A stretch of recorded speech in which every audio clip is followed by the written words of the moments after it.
Good morning. Welcome to your morning news breakdown for Wednesday, March 26, 2025. President DJT signed a sweeping executive order yesterday that imposes a significant new federal demand on state-run elections, including requiring proof of U.S. citizenship to register to vote in federal elections and mandating that all ballots be received by Election Day, measures that are expected to trigger immediate legal actions. The order, titled Restoring Election Integrity in the United States, claims the country has failed to, quote, enforce basic and necessary election protections and directs the federal government to work with states on updating voter rolls, identifying non-citizen registrations, and prosecuting what it refers to as election crimes. In a shocking political upset, Democrat James Andrew Malone, mayor of East Petersburg, won a special election in Pennsylvania last night to represent Pennsylvania's 36th Senate District, defeating Republican Josh Parsons by a razor-thin 50-49 margin. This result marks the first time in 40 years that the deeply conservative district has elected a Democrat. In a wide-ranging and deeply personal interview with Bill Whitaker on CBS Sunday Morning, Denzel Washington made one thing very clear: don't box him in as a Hollywood actor.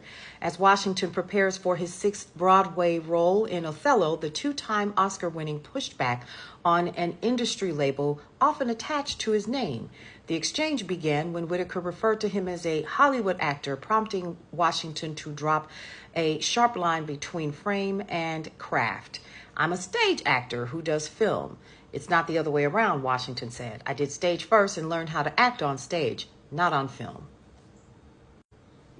In a startling moment during a televised cabinet meeting Monday, Homeland Security Secretary Kristi Noem announced plans to eliminate the Federal Emergency Management Agency, or FEMA, the agency responsible for coordinating disaster response and long-term recovery across the U.S. "We're going to eliminate FEMA," Noem said during a status report on border security, without offering further details on clarification. President DJT, who has long been critical of FEMA's performance, appeared to endorse the move during the meeting. "That's a great job," he responded, seemingly in support of Noem's broader update. Elon Musk linked super PAC spends in Florida House races, signaling growing political clout. A super PAC tied to Elon Musk is quietly entering two Republican strongholds in Florida ahead of high-stakes special elections set for Tuesday. The group, America PAC, has begun spending in Florida's 1st and 6th congressional districts, backing GOP candidates Jimmy Patronis and Randy Fine, according to new filings with the Federal Election Commission. While the total amount, just $20,000 on texting services, is modest, the move signals Musk's increasing political involvement at both federal and state levels.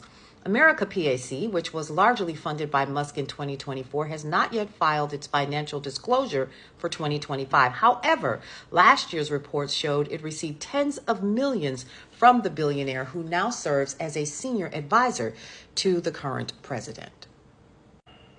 As the Trump administration intensifies its immigration policies, the Canadian government has updated its travel advisory for the United States, warning citizens of new requirements that take effect April 11th. The revised advisory follows a sweeping U.S. executive order mandating that all foreign nationals staying in the country longer than 30 days register with U.S. immigration authorities, a requirement that was previously unenforced for Canadians. But under the new rule, Canadians who remain in the U.S. for more than 30 days must register with the U.S. Citizenship and Immigration Services. Failure to comply could result in fines, penalties, or even misdemeanor charges, according to the Canadian advisory posted Friday. During a teletown hall with more than 17,000 constituents Tuesday night, U.S. Representative Don Bacon, Republican for Nebraska, sought to ease growing anxiety over the Trump administration's aggressive downsizing of the federal government, spearheaded by Elon Musk's Department of Government Efficiency, or DOGE.